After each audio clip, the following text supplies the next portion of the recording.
Hello, and thank you for joining us today on the Gentle Art of Crushing It show, where we focus on learning and sharing with our listeners all there is to know about how to create success in our lives. This show stands on the shoulders of giants. Our mission is to empower and inspire our listeners to create the life of their dreams whilst having a blast in the process. Let's celebrate life together. Welcome to the show. Right. Welcome back to the Gentle Art of Crushing It podcast. My name is Randy Smith, and I will be your host today. And I'm really excited to have Tyler Jordan with us today. Tyler and I met just a few weeks ago, and we talked about his business. He's the managing partner of the Nova Haus Real Estate Fund, and they specialize specifically in building luxury resorts for corporate retreats. So we've not ever talked about that on this podcast, so I thought it would be a great time to have Tyler on to dig into this asset class. So Tyler, welcome to the show. Thank you, Randy. I appreciate it. I'm excited to be the first of this niche. This is fun. Very good. Well, let's jump in. Can you tell the audience a little bit more about yourself and how you found yourself to where you are today? Yeah, for sure. So, I mean, as you've already mentioned, I'm Tyler Jordan. I'm one of 4 managing partners at the Nova Haus here, and I am Australian. Originally, as you can probably hear or see, but I've been living in the States now for around 4 years, and Okay. I got my start in real estate in Australia. Started when I was pretty young and got into the sort of the construction side of it. After watching my father do some flips and some renovations and things like that. With his real estate, and got into it from a project management side of things, and it kind of just took off from there, and it's spiraled into, well, why don't I just I can stop managing these and I can start owning them, and then that turned into I can own them anywhere, and that turned into I can travel the world and do this, and that's kind of where it's led me to all the way up until this point. Are you interested in real estate investing but don't know where to get started or think you don't have the time or money? Are you stuck in your W-2 because the golden handcuffs make it hard to walk away? If this sounds like you, check out impactequity.net and schedule some time to talk with the founder, Randy Smith. Randy went from massive income to leaving his W-2 through passive income, and he can help you do the same.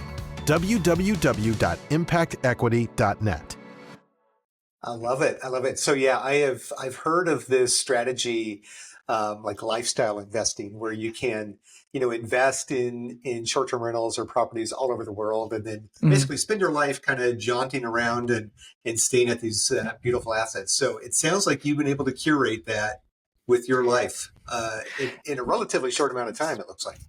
Yeah, yeah, pretty much. I actually almost fell into it by accident. I started doing, as I said, I was managing projects back in Oz. And when I was around 19, I realized that all the owners of these developments that I was doing were never around. And I was like, where are they? Where are all these people? Why are all the workers on site, but the people that own them are never here?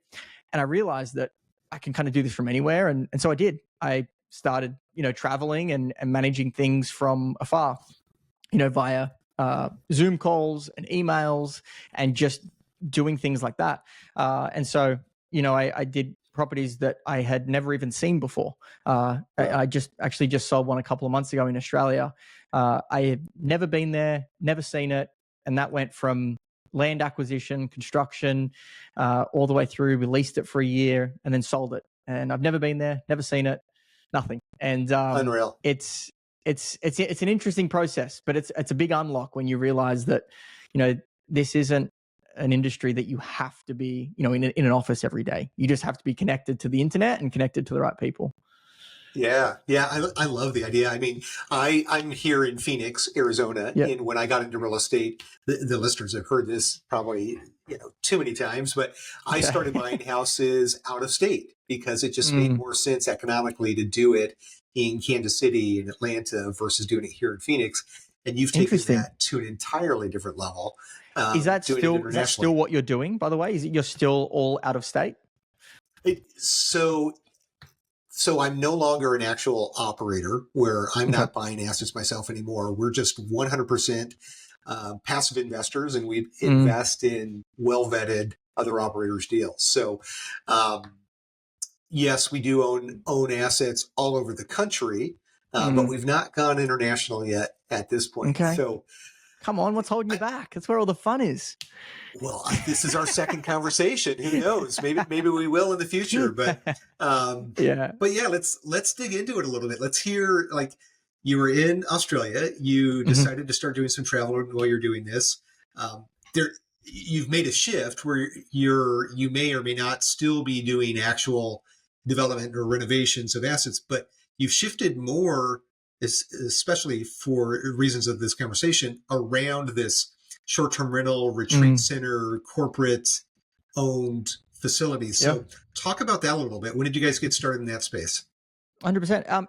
It was a natural progression, and I'm really happy and really excited about this niche because it's what I want and what I need. And so I'm not chasing a business that I think the world needs. It's, I have this desire, I have this need, I'm going to build it. And so I actually met my partners, and it's critical part of the story, but I met my main partner in Atlanta, Georgia at an investors retreat. And it was 3 days where we had 65 people from all over the States who had never met, but they were all part of like an online investing community. And we met in Atlanta, Georgia, and we stayed in a hotel, and we went out to all these dinners. We did like a Tough Mudder type race, and, did all these fun activities over the course of 3.5 days. But everything that we did was using local amenities. So a hotel, restaurants, hiring buses to like private buses, and everything was a logistical nightmare, but it was an unbelievable time. And we left and we said, there has to be a way to be able to scale this type of facility or this type of experience for the people that are doing it. So whether you have an online community, whether you have, a company with 20 employees, whether you have, whatever it is that you have, there has to be a way for people to get together and it be logistically feasible, as well as a good time. And so we left there, and I contacted who is now my business partner. After one conversation, I said, hey, this is my idea. And he said, this is insane. He said, I have the same idea. And we both sort of, compared notes. We were like, wow, this is perfect. And we said, well, we both have, all the real estate experience. It doesn't exist to our knowledge. We can't find it anywhere. And why don't we just build it? And so that's kind of where it kickstarted. And it was just a list of, what do we want? What do we want as a company when we take our employees on company, end of year retreats or vacations? And what do we want when we're going for these meetups and things? And we want everything. We want to stay in one place. We want gym, a sauna, an ice bath. We want a chef. We want drivers there. We want to be able to have places for us to work, because we're all, this is a highly motivated kind of environment, and the people that are staying there, we want, for example, our places in Costa Rica have podcast recording studios. So it's like, how can you build a place that will facilitate 10 to 30 people and have everything that they ever wanted in one spot? And that's exactly what we're doing. And so that's kind of how it came about. And turns out there's a lot of need for it. So I wasn't the only one, which is great. Yeah. It's always a bonus, right? Yeah. So I'm intrigued in a number of different ways. One, I'm intrigued with this community that you're talking about. Are you comfortable sharing what the community is where you met these other folks? It's a company called True Trader. And they're a stock market community. True Trader. I actually am I'm no longer, I would say I'm no longer part of the community. I'm completely, all in on what we've got going on now. But still extraordinarily close with the owners of that community. And it's, if you're into stocks in any way, shape or form, they are your community. I love it. I love it. Yeah. So there's a bunch of those, and what you were describing sounded a lot like a community that I'm a part of as well. So I was curious if it was the same. Okay. Which one are you talking about? So I'm involved with a group called GoBundance, and it's about a bunch of high charging entrepreneurs, Yep. performers that like to live life big in all areas of their life, not just real estate, but their finance, relationships, spirituality, contribution, the whole 9 yards. And it's the same type of thing. We've got an event coming up next week, just so happens to be here in Scottsdale, where we've got 300 guys that are coming in, and they're like, we're going to go do epic stuff, and then we're going to come back at night and talk about it with everybody else. So we're That's doing super it interesting. Sorry, go on. Yeah, I was going to say we're doing it at a local venue, the very, very nice resort. But of course, you've got all the logistic issues that you're talking about, the food issues that you're talking about. They're actually bringing in a third-party cold plunge and sauna company to have on site, which is not normally on site. So all the things you're talking about that we'd like to have there, this could be a great solution. So maybe we can talk separately about that too. But I funnily enough, I've had the conversation with GoBundance. You have? I shouldn't say Very the good. conversation, but we've had initial conversations. I believe it was earlier in the year or at the end of last year about our facilities. So it's interesting that you bring that up. I'm not part of GoBundance yet. I definitely would like to carve out some time to make it a priority to get involved. Yeah. Well, I love the fact that you're involved in some type of community like that. I think it's really important. And for the passive investor that's listening with us today, like, it's important to find folks that are in communities, because operators that are sitting in an island on their own, odds are they're running into issues that they don't have the resources to lean on. So I'm excited to see that you surround yourself with those types of folks, because as you're building these types of businesses, you need expertise all around you. And that's just a great way to find that. So 100%. I wouldn't be able to do anything international without international people. I mean, it's the whole concept that everything's built on. Our current offerings in Costa Rica, where we've got 12 builds going up, and I'm not the guy that's building them. I'm not the guy down there swinging hammer and nails. I'm not the guy that's, down there running around, between sites. That's exactly what you're talking about. You have to be around the right people and know the right people to get all these things done. Just like, doing anything in the US as well. Yeah, so let's kind of dig into it. So Costa Rica was the first location that you chose. My wife and I are actually going to Costa Rica early next year. Okay. So it might be interesting to swing by and see what you guys are doing there. But the logistics and the governmental influences and, having the feet on the ground with somebody doing the work there, like, I would imagine that creates a lot of challenges in creating these facilities. Can you talk about that a little? Yeah. It's surprisingly the opposite. We actually don't do any builds in the US or Australia anymore for the reasons that you just mentioned, which is funny, because people hear international, or they think out of state, or they think out of country, and they're like, that's a lot. That's too much. It comes with all this risk and hurdles and challenges, and all of these types of ordeals, and they just don't tend to exist. And so to give you an example, Costa Rica has sort of been setting itself up for the last 10 to 15 years to be the foreign investment capital of the Americas. And it's done an incredible job. So, you can go down there, and unlike the US, the government is on your side, actually trying to help you buy properties and develop properties and build, restaurants and build your businesses. And they actually want to support you and help you in that, because that's what they've been setting themselves up to do, especially from the US side of things.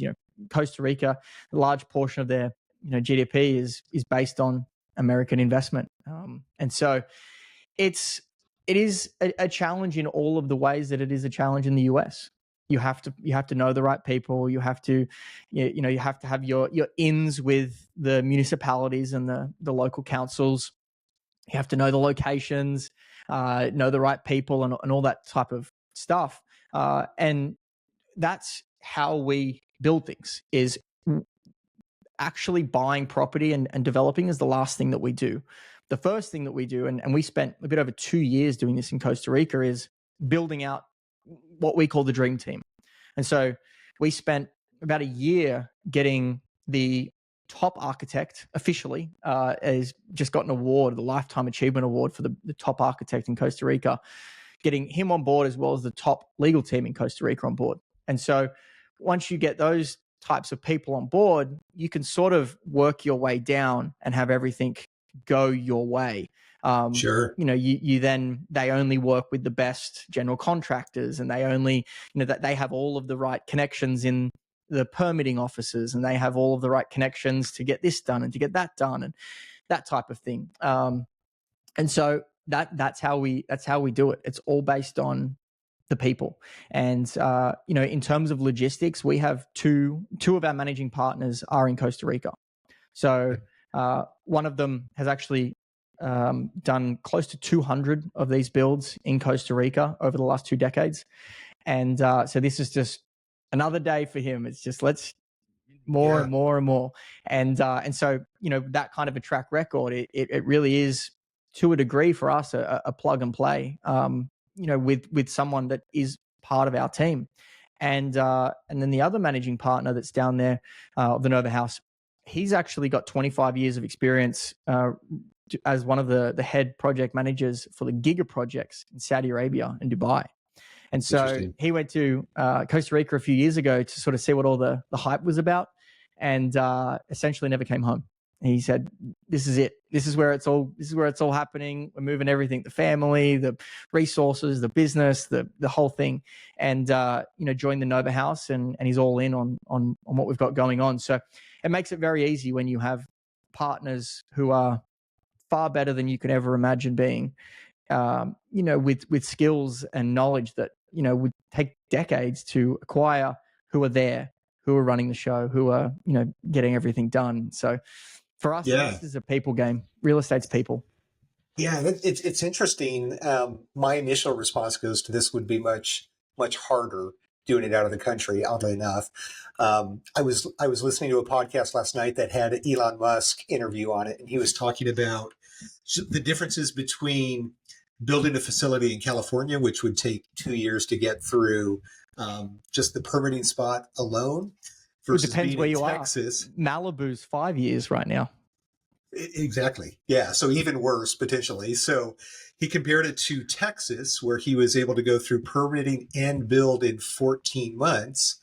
And then he compared to China, where he was able to do everything in 11 months. So, where my mindset tells me it's going to be harder to do in this other country, you're also forfeiting all of the governmental municipality challenges that we have to deal with here domestically. So that's interesting. And then I was thinking with your part, how you're talking about building the team. I remember when I first started doing investing out of state, like I heard this idea where if you just find one key contact in that market, and it can be a property manager or a contractor or a realtor, whoever it is, if you just find the best of the best of the best, eagles soar with eagles. So they're going to bring the rest of the team to the table. So I love the story that you're sharing, because it just confirms all of that. So and then they've also got your best interests at heart then, if they become part of your realm in some meaningful way. And so that's why, the two people that are actually part of the Nova Haus, it's, this isn't my company. There's 4 of us, and the people that, I can only dream of working with one day, I now get to sort of put my arm around their shoulder and say, this is us. And that's what it is, what all the best do. And I think it's kind of my number one encouragement for other people is like, find the best people you can and partner with them or work with them in whatever way, especially if you're young. I've had to do it by default. Can you imagine? I know most people listen to podcasts instead of watch them, but I'm only 27, and I've grown my beard out specifically for this call to make sure I look a little bit older. But I definitely have some challenges walking into investment meetings and these types of things, being as young as I am. So you have to partner with people that can do what you need to do and have built their life towards it. Love it. I love it. I'm on the other hand. I keep my beard as short as possible because I'm trying to look younger. So, well, I mean, since we're a passive investing podcast, for sure. And the reason I brought you on is I wanted to dig into this offering. It sounds amazing. Sure. Certainly a place I'd love to visit and have some excitement because I'm going to Costa Rica. We'd love to have you and your LPs. Maybe we can get an impact retreat or something. Well, let's talk about like the investment itself. So, what I'm hearing is it sounds like it's this big, beautiful resort style, large home type of an event venue. Probably extremely expensive to build. So I can only imagine like how long, like what does it look like for the build time? What do the returns look like? Is this a traditional syndication where they're sharing in the upside? All of those details. For sure. I will be as careful as I can without hoping our managing broker dealer is not listening to this going, you got to be careful. So I'll give you a bit of a rundown. The offering that we have right now is just for Costa Rica. So it's a fund for Costa Rica. We've got up to 12 properties that we're looking to do in this offering. Each property is roughly $3 million to build. You're looking at around $500,000 either side, depending on locations and size of build, rooms, things like that. But on average, around $3 million to build, which is around a third of the cost as it costs to build in the US. So you're looking at something so much cheaper than anything in the US. But you're renting these places anywhere from $3,000 to $10,000 US a night. And so you've got the tourism, the really high-end luxury tourism rates of the US, but a third of the build cost, that's the juice for us. That is why, all of the permitting and the way that the countries work and, getting things done is a bonus. That's it's nice. But the cream for us is the fact that you can build so cheap, yet you have almost an entirely US consumer base in Costa Rica and the Americas, and you're charging the same rates, which creates those huge margins. Exactly. Essentially $10 million properties. And you're getting the same rental rates out of those as you would get for a $10 million property in the US. Yep. Right. 100%. Okay. And so, sorry, go on. Yeah, let me jump in. So the first thing that comes to mind is it's in a different country. There's always this, do you lease the land? Do you own the land? Can you get financing, or do they allow financing on those types of assets there? Yeah. So in Costa Rica, you can own freehold land outright as a foreigner. So you have the same rights as a local citizen there as an American going to Costa Rica and buying land. And so we do everything in all equity deals. So there is no financing. And that is not because you can't get financing. It's because for us, there is a hurdle for investors with financing. And so very much like I'm sure every one of you listening to this podcast, you heard international and your first thought was, ooh, risky, scary. Even though that's not the case, that's your first thought. And so the second hurdle, once, we've explained everything that, how it's not, that's not really the case. The second hurdle is, oh yes, and we, do financing just traditionally. And that's usually the second hurdle. And so we do all equity deals to remove that second hurdle. We can make our deals look, pretty much equally as attractive doing all equity. And so to sort of dive into that a little bit in what these builds consist of, and then the returns and things like that. The properties are between 8 to 10,000 square foot, between 6 to 12 bedrooms each. They all have the same list of amenities that we went over before: your gym, sauna, ice bath, meeting rooms, podcast rooms. You've got your quiet rooms, dinner kitchens, the whole thing, pickleball courts, you name it, it's in there. And the minimum land size is around 3/4 of an acre. So these are pretty large size lots. all of them with ocean views. You can't buy any oceanfront property in Costa Rica. The government owns it all. Our fund is a 5-year cycle. So it's 2 years of development and 3 years of income. And so the 2 years of development, where investors are essentially not making distributions, we have a 5% accrual per year, which is then paid on the back end. And then once that 24-month development period is over, their monthly distributions start from the actual operation of these properties. And so you're getting monthly distributions until the assets are sold at that 5-year mark. And so the assets are then sold onto these hospitality conglomerates, your Inspirados, your KPL Capitals, your Marriott Bonvoy, these types of, firms out there that are what they're looking for this product. This is what they're looking for. They're currently buying similar types of product and then spending all this money to make it what they need. And so we don't see them as our competitor. We see them as our buyer because they are. We're looking at our competitors and saying, what do they really want? And then going out there, and it looks like we're competing with them, but we're just building exactly what they want so that, we can work with them over the next few decades.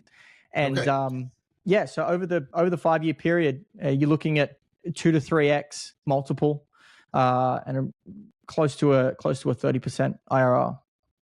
Interesting. Okay.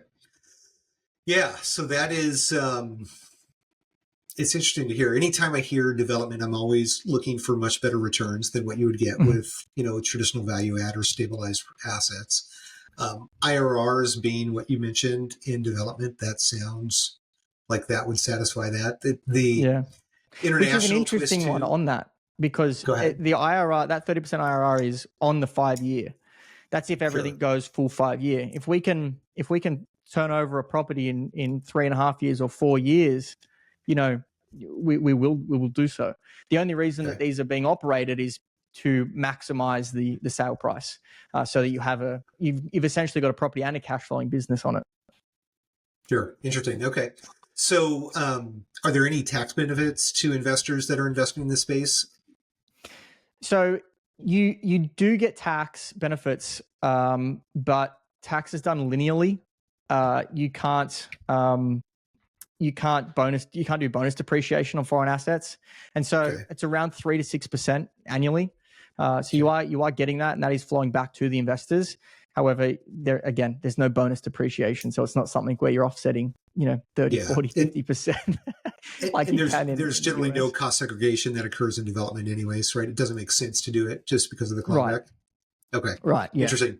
Yeah. But we're a US entity, by the way. So that probably will actually answer a lot of your questions. Is we're a US entity. We're based in Nevada. So you're investing into a US entity that's regulated by the US government. We've got everything as per a normal US company. It's just that we hold our assets in another country. Okay.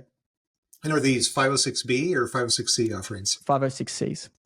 They are Cs, so accredited investors only. Okay. So you can advertise this. You can talk about the returns as much as you like here, right? I can, but I feel like it forever feels, you always feel risky talking about details or posting details because there's so much stigma around promotion in investments. I feel like as soon as you start promoting anything, there's always a few people out there that are, you can promote, you can't promote, you can't say this, you can say this. And I think you can find somebody to complain about just about anything that you're doing. So, that's a guarantee. That is a guarantee. Yeah. This is, I mean, it's an interesting model. Asset class I've not ever looked at. It's intriguing to me. I think the listeners as well will be interested in hearing more about this.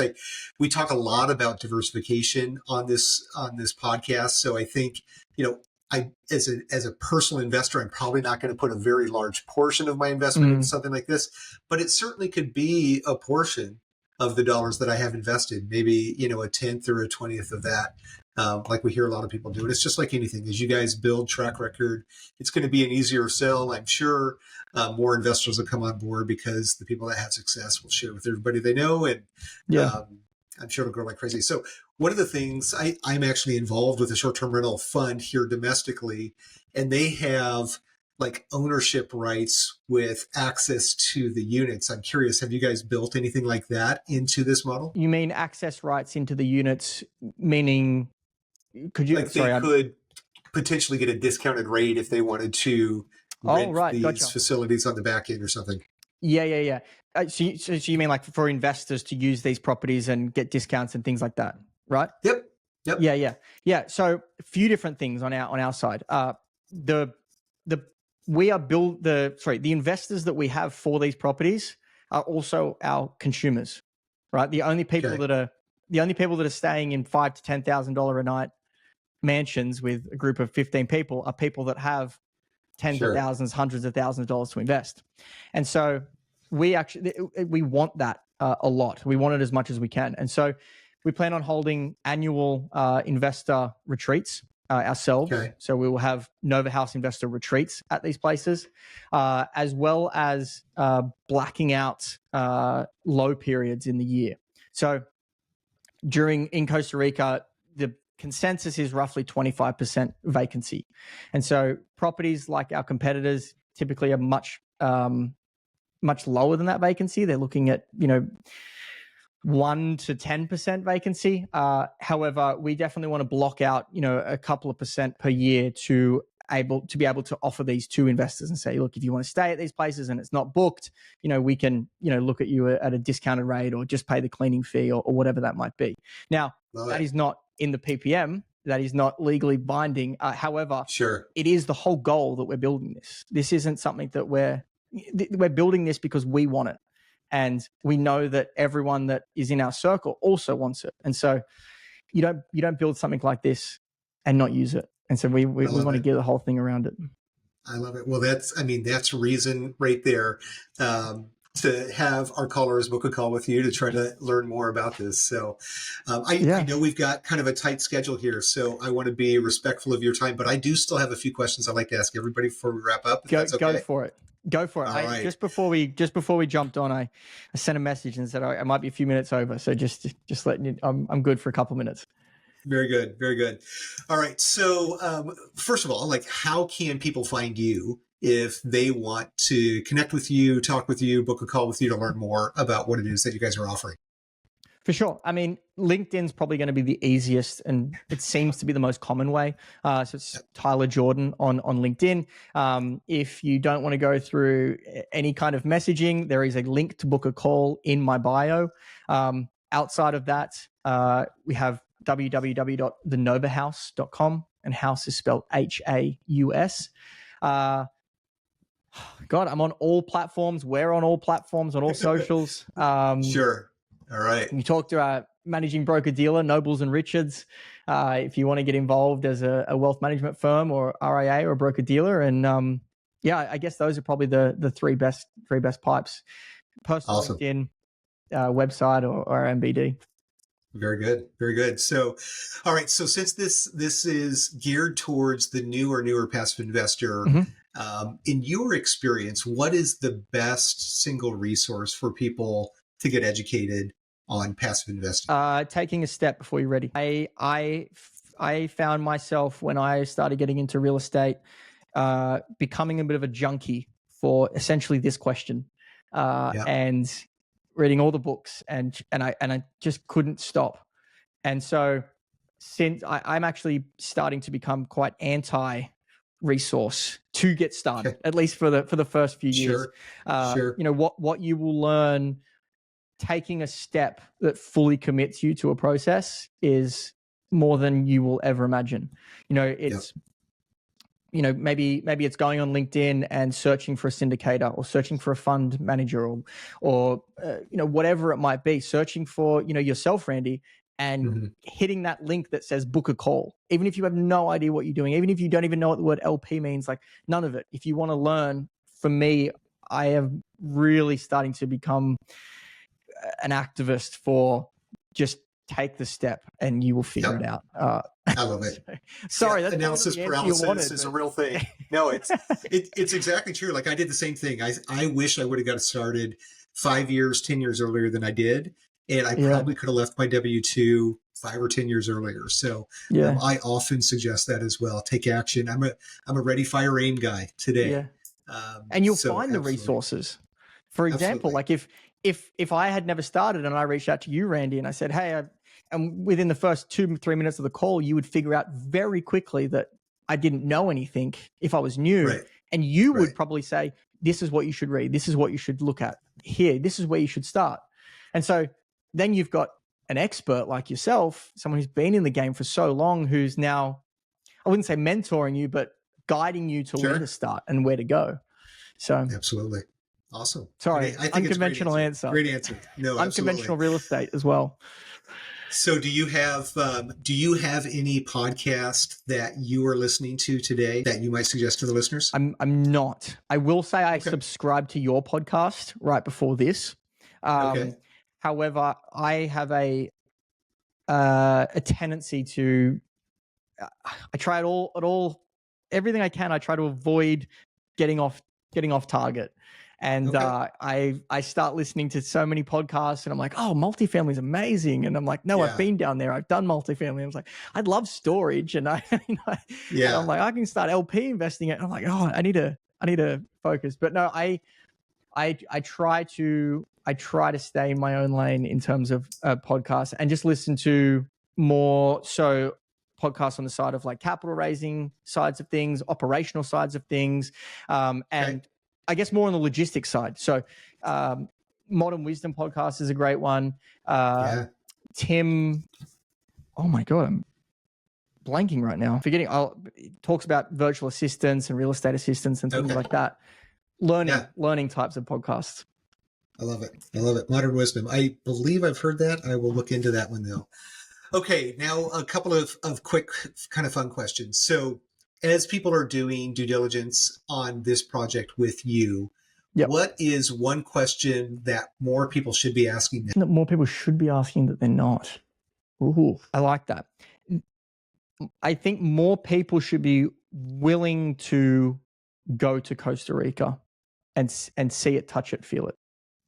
Okay. We have a lot of investors that are really eager to get involved. However, because they have never been to Costa Rica or they don't know much about it, they can't pull themselves over the edge. It might be a $500 plane ticket and 1 or 2 nights. It might cost you $1,000 all in. And it's, you have to do due diligence on any asset, whether it's in Florida, Minnesota, California, go there and see it. And I think that's one of the biggest mistakes I see from investors. I know it's not a question, but it's an act, or at least a question that says, can I come out or should I come out? Yep. No, I think that's a great answer. And I think more people need to do that, get your hands on it and actually walk the property, get a feel for the government, the community, those types of things. Yeah, great answer. And that's for anywhere, by the way. That's not Costa Rica. Like that's everywhere. Sure. I'm sure you do it. Absolutely. Absolutely. Yep. All right. And then a couple of ones real quick. So do you have a recent bucket list item you've checked off your list or one you hope to in the near future? List item of recent. Yes. I just got engaged about 2 weeks ago. So that's a really big one for me. I am completely in love with my partner Madison, and I've been very eager to find the one and to go down that path for a long time. And so, huge bucket list. And an upcoming one is an investor retreat. I mean, we've done them in the past, but I'm looking forward to hosting one in Costa Rica, and that will be likely in 2026. So that's the next bucket list sort of item. All right. And then the final question before we wrap it up, I know you got to get to another call, is if you had $100,000 you had to invest today, but you couldn't put it in your own deal, where would a capital raising course, as much knowledge into capital raising as you can. You'll learn more about yourself, about people, about real estate, about deals, about structuring deals, about operators. You will learn the full gamut in every way possible through learning capital raising, and it's the best. I think it's far more valuable than even more valuable than investing into your own deal. If you're starting out. Well, Tyler, this has been a fun conversation. We went down paths I was not expecting. It's been a lot of fun. So thank you so much for being on the show. About podcasting. Yeah. Thanks so much. I appreciate you, Randy.